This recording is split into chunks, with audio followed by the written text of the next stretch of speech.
ओम अज्ञानतिमिरन्धस्य ज्ञानञ्जनशलाखया चक्षुरुन्मीलितं येन तस्मै श्रीगुरुवे नमः। नमो ओं विष्णुपदाय कृष्णपृष्ठाय भूतले श्रीमते भक्तिवेदान्तस्वामिन् इति नामिने। नमस्ते सरस्वती देवे गौरवाणी प्रचारिणे निर्विशेषा शून्यवादी पाश्चात्यदेशतारिणे। जय श्री कृष्ण चैतन्य प्रभु नित्यानंद श्री अद्वैत गदाधर श्रीवासादि गौरभक्तवृंद। हरे कृष्णा कृष्ण कृष्णा हरे हरे, हरे राम राम राम हरे हरे। हरे कृष्णा कृष्ण कृष्ण हरे हरे, हरे राम राम राम हरे हरे। हरे कृष्णा कृष्ण कृष्ण हरे हरे, हरे राम हरे हरे। हरे कृष्णा। तो आज हम पानीहट्टी चीड़ा दही महोत्सव मना रहे हैं। ये पानीहट्टी महोत्सव क्यों कहलाता है? पश्चिम बंगाल में कलकत्ता के पास में एक स्थान है जिसका नाम है पानीहट्टी। तो आज से लगभग 500 साल पहले, 550 साल पहले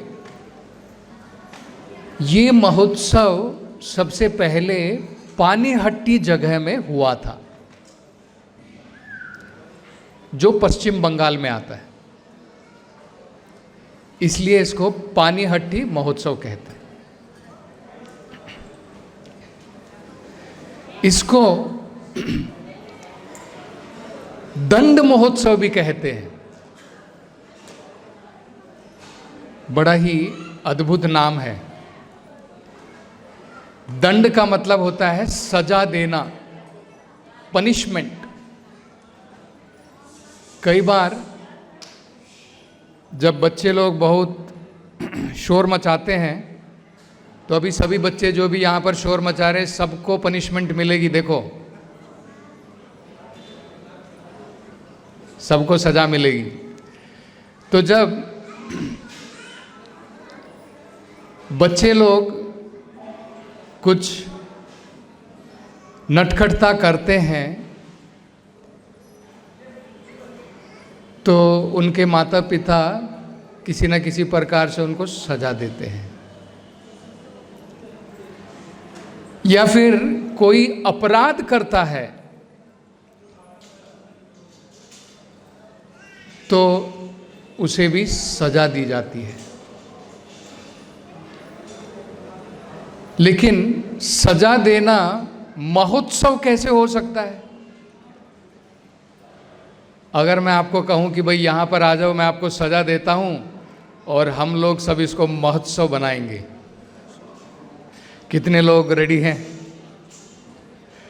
ठीक है, आप मुझे सजा दीजिए और उसको हम उत्सव के रूप में मनाएंगे, है ना? लेकिन इसको दंड महोत्सव भी कहते हैं, क्योंकि इसमें जो सजा दी गई थी रघुनाथ दास गोस्वामी को नित्यानंद प्रभु ने, वो सजा बड़ी ही अनोखी सजा थी। नित्यानंद प्रभु ने कहा कि मैं तुम्हें सजा देता हूं कि मेरे जितने भी यहां पर भक्त हैं, पार्षद हैं, और बाकी जितने भी यहां पर लोग हैं, उन सबको चीड़ा दही का महाप्रसाद प्रदान करो। सबसे महत्वपूर्ण यही है। अगर मैं आप सभी को कह दूं आज का फेस्टिवल खत्म हो गया, बाय बाय, कोई भी उत्सव जो है बिना महाप्रसाद के पूर्ण नहीं होता है, संपूर्ण नहीं होता है। इसलिए प्रभुपाद जी कहा करते थे, दो चीज़ें बहुत महत्वपूर्ण हैं लोगों को कृष्णा भावनामृत बनाने के लिए। एक, भगवान के नाम का वितरण, दूसरा भगवान के महाप्रसाद का वितरण। तो ये जो महोत्सव है उसमें रघुनाथ दास गोस्वामी को ये सजा दी गई थी। कौन सजा लेना चाहता है अगले संडे? जोतवानी प्रभु, अगले संडे की सजा आपकी, सभी भक्तों के लिए प्रसाद आपकी तरफ से। ठीक है, वेरी गुड, हरि बोल। देखिए कितनी बढ़िया सजा है ना, भक्तों को प्रसाद खिलाने के लिए। तो जितने भी यहाँ पर लोग हैं सबके लिए सजा है, एक एक संडे एक एक रविवार टर्न में भक्त लोगों को प्रसाद खिलाना। देखिए शशिधर पाटिल प्रभु भी जो है वो भी तैयार हो गए। हरे कृष्णा। तो ये बड़ा महत्वपूर्ण उत्सव है, इससे हम बहुत कुछ सीख सकते हैं। एक 15 मिनट ध्यानपूर्वक समझने का प्रयास कीजिए।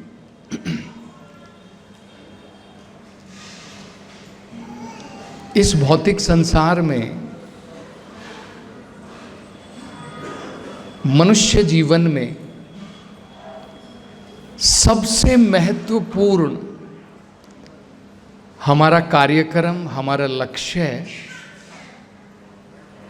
इस संसार के सभी कष्टों से मुक्त होना है। सभी लोग ये चाहते हैं कि मेरे जीवन में कोई कष्ट ना आए, सभी प्रकार के कष्टों से मैं मुक्त रहूं, मेरे जीवन में केवल आनंद ही आनंद रहे। और लोग उसके लिए अनेकों प्रकार के प्रयास करते हैं। दो ही चीजें लोग इस संसार में सबसे ज्यादा प्रयास करते हैं। एक है दुख निवृत्ति, दुख को हटाना, सुखम आपनोति, सुख की प्राप्ति करना, है कि नहीं? आप देख लीजिए, जो भी हम काम करते हैं,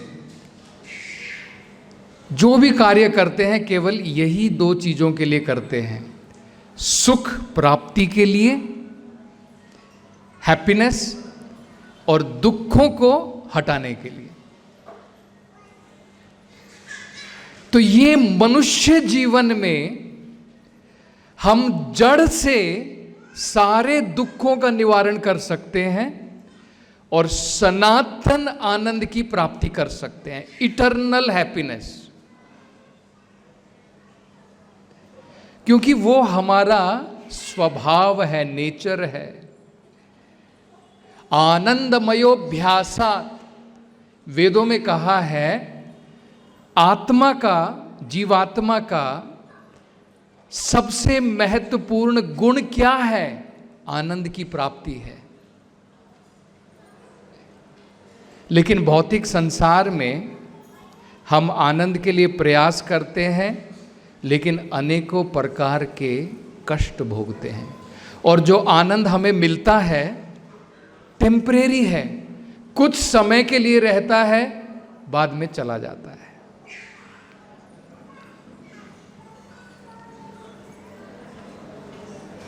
तो ये सबसे महत्वपूर्ण मनुष्य जीवन में हमारा गोल, लक्ष्य होना चाहिए। अब इस लक्ष्य को प्राप्ति करने के लिए कुछ चीजें फेवरेबल हैं, अनुकूल हैं, और कुछ चीजें अनफेवरेबल हैं, प्रतिकूल हैं। तो कुछ चीजों को हमें अपनाना चाहिए और कुछ चीजों को छोड़ना चाहिए। तब हम इस लक्ष्य की तरफ आगे बढ़ पाएंगे। जब हम बीमार होते हैं उस समय स्वस्थ होने के लिए एक अच्छा डॉक्टर 2 चीजें प्रिस्क्राइब करता है, कुछ डू कुछ डोंट। कुछ हमें करना चाहिए, कुछ नहीं करना चाहिए। जैसे उदाहरण के तौर पर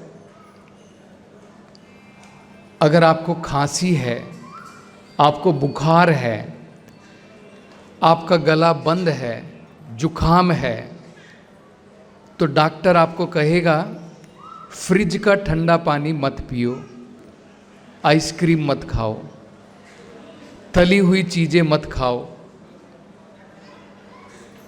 कहेगा गर्म पानी पियो, ज़्यादा पानी पियो, हरी सब्जी खाओ, है ना, न्यूट्रिशन से भरा हुआ भोजन लो, दवाई लो, आराम करो। तो कुछ चीज़ें हमें करनी चाहिए और कुछ नहीं करनी चाहिए। तो इसको कहते हैं अनुकूल और प्रतिकूल। तो यहाँ पर रघुनाथ दास गोस्वामी, जिनको नित्यानंद प्रभु ने ये दंड दिया था, उनके जीवन से हम ये सीख सकते हैं हमें भगवान की भक्ति में क्या करना चाहिए और क्या नहीं करना चाहिए। ये एक उदाहरण है भगवान की महान भक्ति में वो कैसे आगे बढ़ सके। सबसे पहला है कि रघुनाथ दास गोस्वामी बचपन से ही उनको उनके माता पिता, उनके जो पिताजी थे और उनके पिताजी के जो भाई थे, हिरण्य मजुमदार और गोवर्धन मजुमदार, रघुनाथ दास गोवर्धन मजुमदार के पुत्र थे। तो हिरण्य मजुमदार और गोवर्धन मजुमदार उनके पिताजी और उनके पिताजी के भाई, उन्होंने जगन्नाथ मिश्रा चैतन्य महाप्रभु के पिता, उनका संग किया था, उनकी सेवा की थी। मतलब उनके पिता और उनके पिता के भाई दोनों को चैतन्य महाप्रभु के पिताजी का संग प्राप्त हुआ था। और रघुनाथ दास गोस्वामी को बलराम आचार्य, जो उनके शिक्षा गुरु थे, उन्होंने चैतन्य महाप्रभु के बारे में बताया था। ये बलराम आचार्य कौन थे? ये बलराम आचार्य हरिदास ठाकुर के शिष्य थे। तो ये एक बड़ी महत्वपूर्ण हम सभी माता पिताओं की जिम्मेदारी है। अगर हम चाहते हैं कि हमारी संतान भगवान की भक्ति में आगे बढ़े, तो जैसे रघुनाथ दास गोस्वामी को बचपन से इस प्रकार के महान भक्तों का संग मिला था, अगर हम भी अपनी संतानों को, अपने पुत्र अपनी पुत्री, उनको साधु संग सत्संग प्रदान कर सकें, तो ये एक बड़ा महत्वपूर्ण अनुकूल परिस्थिति हो जाती है उनके लिए भगवान की भक्ति में आगे बढ़ने के लिए। तो जब भी आप आएं मंदिर कार्यक्रम के लिए, अपने बच्चों को साथ में लेकर के आएं और उनको सिखाना चाहिए। और सिखाने की भी इतनी बड़ी ज़रूरत नहीं है, बच्चे नकल करते हैं बड़ों के। आप कीर्तन में ताली बजाएंगे, बच्चे भी आपके साथ में देखिए ताली बजाएंगे। आप कीर्तन में नाचेंगे, वो भी नाचेंगे। आप भगवान को प्रणाम करेंगे, बच्चे भी प्रणाम करेंगे। इस प्रकार से बच्चे सीखते हैं। तो अपने संग के द्वारा हमें बच्चों को भगवान की भक्ति में इस प्रकार से लाना है। तो ये एक बड़ी अनुकूल परिस्थिति थी रघुनाथ दास गोस्वामी के लिए, भगवान के महान भक्तों का संग। दूसरा, भौतिक सुखों से, इंद्रिय भोग से अनासक्ति। वो निरासक्त थे। जो व्यक्ति इस भौतिक संसार में इंद्रिय भोग में लगा हुआ है, वो भगवान की भक्ति नहीं कर सकता है। ये गारंटी ले लीजिए, उसकी कोई पॉसिबिलिटी नहीं है। जो व्यक्ति इंद्रिय भोग में पागल हो गया है, मग्न है, जो इस भौतिक संसार में ऐश्वर्य के पीछे पागल है, धन दौलत भौतिक सुख, वो व्यक्ति आध्यात्मिकता में प्रगति नहीं कर सकता है। भगवद गीता में भगवान इस बारे में बताते हैं। बहुत सुंदर श्लोक है, कोई बता सकता है? आदिराज प्रभु, वेरी गुड। दो चीजें बताते हैं भगवान। भोगेश्वर्य प्रसक्तानाम तया अप्रहता चेतसाम व्यवसायात्मिका बुद्धि समाधौ न विधीयते। जिस व्यक्ति का मन भोग और ऐश्वर्य में डूबा हुआ है, आसक्ता नाम, प्रसक्ता नाम, प्रसक्ता का नाम बहुत ज्यादा जो डूबा हुआ है, very attached to material enjoyment and material opulence. व्यवसायात्मिका बुद्धि, उसकी बुद्धि एकाग्र नहीं हो सकती है। समाधौ न विधीयते, वो भगवान की भक्ति में, भगवान में अपना मन नहीं लगा सकता है। तो इसलिए आप देख सकते हैं, जो लोग बहुत ज़्यादा धनवान है, पैसे वाले हैं, जिनका मन केवल कैसे अपनी संपत्ति को बढ़ाना है,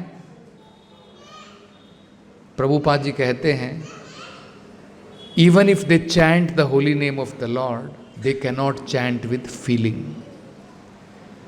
भावनाओं के साथ में वो भगवान के नाम को नहीं पुकार सकते हैं। जो व्यक्ति भौतिक संसार के सुखों में डूबा हुआ है, वो कहां से भावनाओं के साथ में भगवान के नाम को पुकारेगा? लेकिन तो ये भी बहुत महत्वपूर्ण है कि हमें केवल जो शरीर और आत्मा के लिए जरूरी है, उतनी अपनी इच्छाओं को पूर्ण करना चाहिए। भौतिक इंद्रियों के पीछे अपनी मन की इच्छाओं को पूर्ण करने के लिए हमें जो है अत्यधिक प्रयास नहीं करना चाहिए।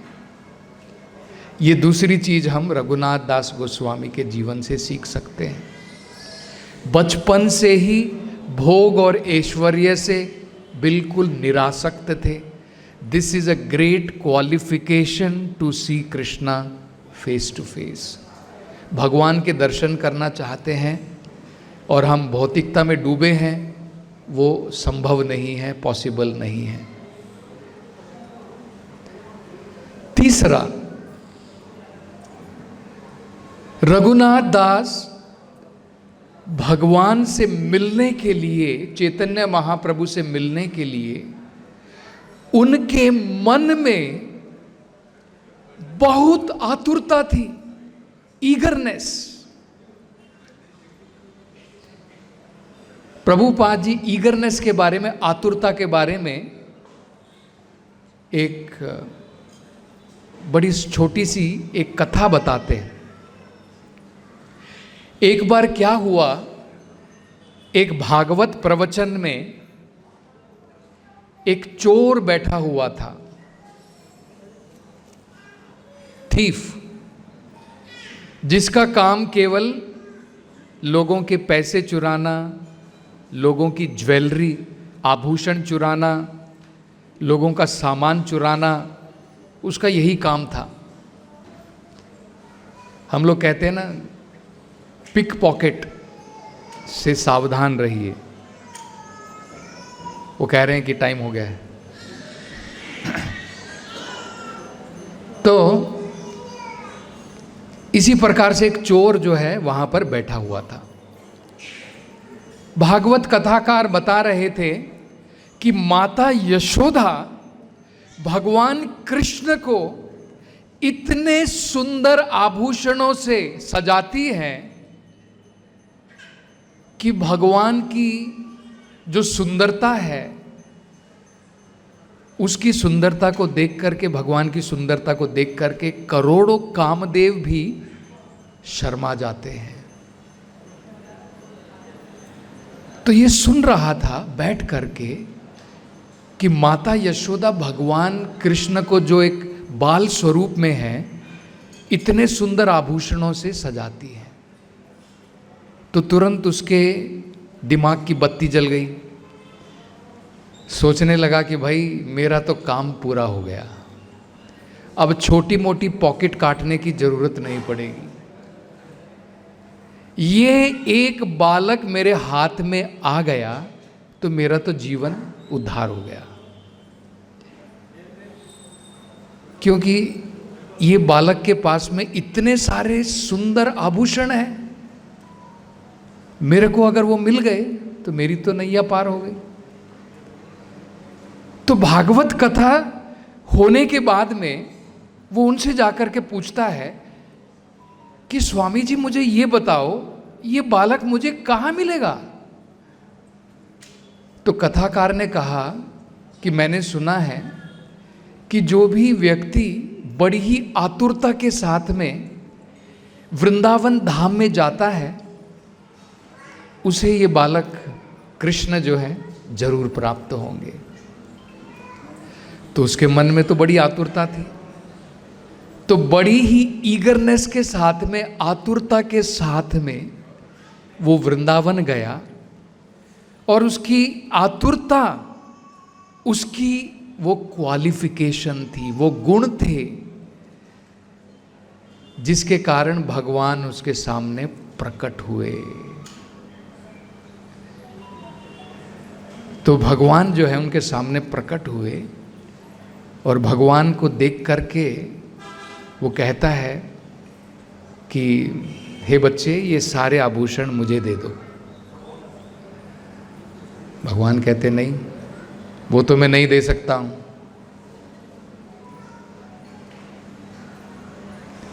तो जब तक वो भगवान के पास में थे, भगवान के संग में थे, इस चोर के,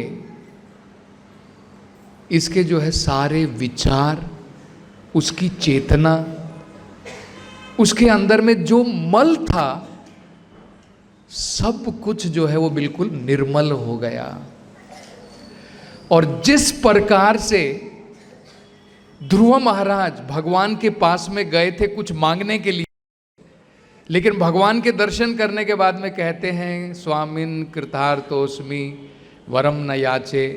भगवान कह रहे हैं कि मेरे से वर ले लो, क्या चाहिए, क्योंकि तुम कुछ वरदान मांगने के लिए तुमने इतनी सारी तपस्या की थी। लेकिन भगवान के दर्शन करने के बाद कह रहे हैं वरम न याचे, अब मुझे कोई वर की जरूरत नहीं है। कृतार्थोस्मि, मैं अपने जीवन में पूर्ण रूप से संतुष्ट हो गया हूं। तो इस प्रकार की ईगरनेस, इस प्रकार की आतुरता रघुनाथ दास गोस्वामी उनके अंदर में थी। जब चैतन्य महाप्रभु ने सन्यास लिया तो रघुनाथ दास गोस्वामी ने अपने पिता से आग्रह किया कि मैं चैतन्य महाप्रभु से मिलना चाहता हूं। बहुत कहने के बाद में बड़ी मुश्किल से बहुत सारे सैनिकों के साथ में, रक्षकों के साथ में उनको भेजा गया। चैतन्य महाप्रभु से मिलने के बाद में वो कहते हैं कि महाप्रभु मैं आपकी सेवा में लगना चाहता हूं। चैतन्य महाप्रभु ने कहा जल्दबाजी मत करो, जब तुम्हारा समय आएगा इस भौतिक संसार को छोड़ने का तब मैं तुम्हें बताऊंगा। तब तक के लिए गृहस्थ जीवन में जैसे तुम्हारे माता पिता चाहते हैं, बाहरी रूप से अपने सारे कर्तव्यों का पालन करो, लेकिन अंदर से केवल भगवान के साथ में आसक्त रहो। ये हम सब गृहस्थ लोगों के लिए बहुत महत्वपूर्ण है। सबके लिए पॉसिबल नहीं है और वो रिकमेंडेड भी नहीं है कि आप सब कुछ छोड़ करके आप सोचे कि मैं सन्यास ले लेता हूँ। कोई फायदा नहीं है, क्योंकि बाहर के कपड़े मात्र त्याग देने से सन्यास नहीं होता है। जब तक हम काम वासनाओं को, अपनी भौतिक इच्छाओं का त्याग नहीं करते हैं, वो सन्यास नहीं है। तो हमें कपड़ों को नहीं त्यागना है, वो तो बंदर भी त्यागता है। हमें अपनी काम वासनाओं का त्याग करना है। इसलिए चैतन्य महाप्रभु कहते ग्रहे थाको वने थाको सदा हरि बोले थाको। उसमें कोई प्रॉब्लम नहीं है कि तुम घर में रहते हो, वन में रहते हो। इंपॉर्टेंट क्या है, हमेशा अपना मन भगवान में लगाओ, भगवान के नाम का जप करके। और अंत में हम ये समझ सकते हैं, दो और बड़े महत्वपूर्ण चीजें, उनको मैं बस शॉर्ट में, उनका निश्चय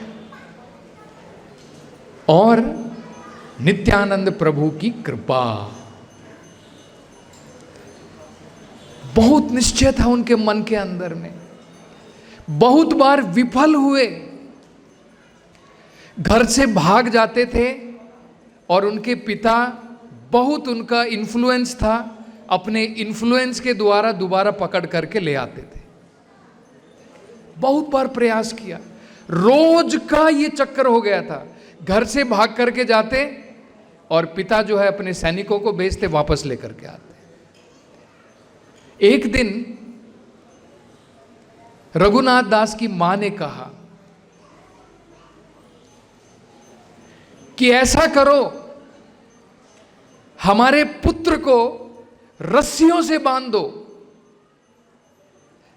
तब ये कहां से भागेगा। तो उनके पिता ने जवाब दिया, तुम मूर्ख हो। हमारे पुत्र के पास में स्वर्ग लोक के जैसा ऐश्वर्य है और उसकी पत्नी अप्सरा के बराबर है। अगर ये दोनों चीजें भी उसको बांध नहीं पाई तो ये ऑर्डिनरी रस्सी कहां से बांधेगी? है क्या? रस्सियों से कौन बांध सकता है? हम तो बंध जाते हैं इस भौतिक संसार में मटेरियल ब्यूटी और मटेरियल ऑपुलेंस के द्वारा। तो ये दोनों चीजें रघुनाथ को बांध नहीं पाई। उनका निश्चय था, डिटर्मिनेशन था। ध्रुव महाराज का डिटर्मिनेशन देखिए, 6 महीने के अंदर में साक्षात भगवान के दर्शन किए। 6 महीने के अंदर में। ये होता है डिटर्मिनेशन का मतलब। हम लोग क्या है, कभी कभी कुछ थोड़ा सा प्रॉब्लम आ गई, प्रभु जी प्रॉब्लम चल रही है, मंदिर नहीं आऊँगा, है ना।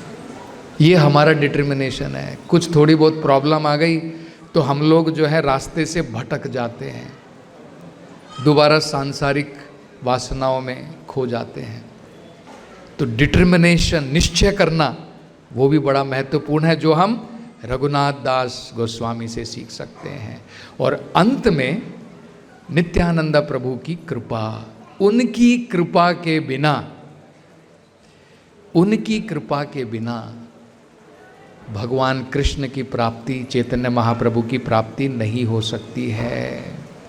नित्यानंद प्रभु या बलराम, उनको प्रकाश तत्व कहते हैं। हम अंधकार में हैं, हम अंधकार में भगवान के दर्शन करना चाहते हैं, कहां से पॉसिबल है? प्रकाश की जरूरत है। बिना रोशनी के, बिना प्रकाश के हम भगवान के दर्शन नहीं कर पाएंगे। आपने सुना है वो श्लोक, ओम अज्ञान तिमिरंधस्य। ये भौतिक संसार अंधकार से भरा है। जैसे सूर्य की जरूरत पड़ती है रास्ता देखने के लिए, इसी प्रकार से बलराम जी की कृपा की जरूरत पड़ती है, नित्यानंद प्रभु की कृपा की जरूरत पड़ती है। वो सूर्य के बराबर हैं जो हमें प्रकाश देते हैं, जिनके द्वारा, जिनके प्रकाश के द्वारा हम भगवान के दर्शन कर सकते। तो पहले डायरेक्टली रघुनाथ दास गोस्वामी चैतन्य महाप्रभु से मिलने का बहुत प्रयास किया, लेकिन सफल नहीं हो पाए। तब उनकी समझ में आया कि बिना नित्यानंद प्रभु की कृपा के ये पॉसिबल नहीं है। फाइनली उन्होंने ये विचार किया, तो उनको ये संदेश प्राप्त हुआ कि पास में ही नित्यानंद प्रभु पानी हट्टी जगह पर आए हुए हैं। तो अपने पिताजी से आज्ञा लेकर के वो वहाँ पर पहुँचे। दूर से उन्होंने जो है नित्यानंद प्रभु को प्रणाम किया, और चैतन्य चरितामृत में बताया है नित्यानंद प्रभु जहाँ पर बैठे हुए थे उस जगह को देख करके नित्यानंद प्रभु के शरीर से ऐसा प्रकाश निकल रहा था मानो हजारों सूर्य, हजारों चंद्रमा वहां पर उदित हो गए हों। अभी हम आरती के समय में, महामंगल आरती के समय में नित्यानंद प्रभु के बारे में एक गीत गाएंगे, निताई पद कमला कोटि चंद्र सुशीतला। हम लोग क्लेश अग्नि में जल रहे हैं, हम जो कष्ट भोग रहे हैं उसको अग्नि कहते हैं, क्लेश अग्नि। अग्नि के बाद में अगर जब चंद्रमा उदित होता है, उसकी शीतलता हमें बहुत राहत देती है। और आप सोचिए, करोड़ों चंद्रमा अगर एक साथ में उदित हो जाएं, आपका जीवन कितना शीतल हो जाएगा। तो नित्यानंद प्रभु की कृपा के द्वारा वो चैतन्य महाप्रभु के दर्शन कर पाए। तो भक्तों ने बताया कि हे नित्यानंद प्रभु, ये रघुनाथ है जो आपको प्रणाम कर रहा है। तो उन्होंने कहा, नित्यानंद प्रभु ने उनकी तरफ देख करके मजाक में कहा, तुम चोर हो, तुम मुझसे छिप करके अभी तक जो है मेरे सामने नहीं आए, तुम मुझसे छिप रहे हो। चोर छिपता है ना, चोर क्या करता है, सामने नहीं आता है, छिप करके बैठता है। आज तुम मेरे सामने आए हो, आज मैं तुम्हें दंड दूंगा। और बड़ी कृपा करके नित्यानंद प्रभु ने अपने चरण कमलों से उनके सर को स्पर्श किया और कहा, तुम्हारा दंड ये है कि मेरे यहाँ पर जितने भी मेरे यहाँ पर संगीगण हैं और जितने भी यहाँ पर भक्त लोग पधारे हुए हैं, उन सब के लिए तुम चीड़ा और दही, इसके अनेकों प्रकार के व्यंजन बना करके भगवान को भोग लगा करके सबको प्रसाद के रूप में वितरण करो। तो उनका हृदय गदगद हो गया ये सुन करके कि मेरे पिता का जो धन है वो अब जाकर के सही कार्य में इसका प्रयोग होगा। और तुरंत उन्होंने जो है अनेकों प्रकार के जो है जितने भी चावल, और चिड़ा मतलब होता है चिप्ड राइस, फ्लैट राइस जिसको बोलते, चिवड़ा। तो उसके द्वारा अनेकों प्रकार के व्यंजन बनाए और चैतन्य वहाँ पर जो है नित्यानंद प्रभु के जितने भी संगीगण थे सबको जो है उन्होंने वितरण किया। और तब नित्यानंद प्रभु ने अपनी कृपा के द्वारा उस महोत्सव में चैतन्य महाप्रभु को भी प्रकट किया। साक्षात रघुनाथ दास गोस्वामी चैतन्य महाप्रभु के दर्शन कर पाए। और बाद में अगले दिन चैतन्य महाप्रभु के विषय में नित्यानंद प्रभु ने आशीर्वाद दिया कि बहुत जल्द तुम्हारी ये भौतिक परिस्थिति बदलेगी और तुम चैतन्य महाप्रभु की शरण में जा पाओगे। और उनकी कृपा के द्वारा रघुनाथ दास गोस्वामी बहुत महान भक्त बने। आज भी अगर आप राधा कुंड में जाएंगे तो वहाँ पर रघुनाथ दास गोस्वामी का भजन कुटीर है, वहाँ पर उनका समाधि मंदिर है राधा कुंड में। तो श्रीमती राधा रानी और भगवान कृष्ण का आश्रय उनको नित्यानंद प्रभु की कृपा से प्राप्त हुआ। हरे कृष्णा। श्रील प्रभुपाद की जय। श्रील रघुनाथ दास गोस्वामी महाराज की जय। नित्यानंद प्रभु की जय। गौर निताय की जय।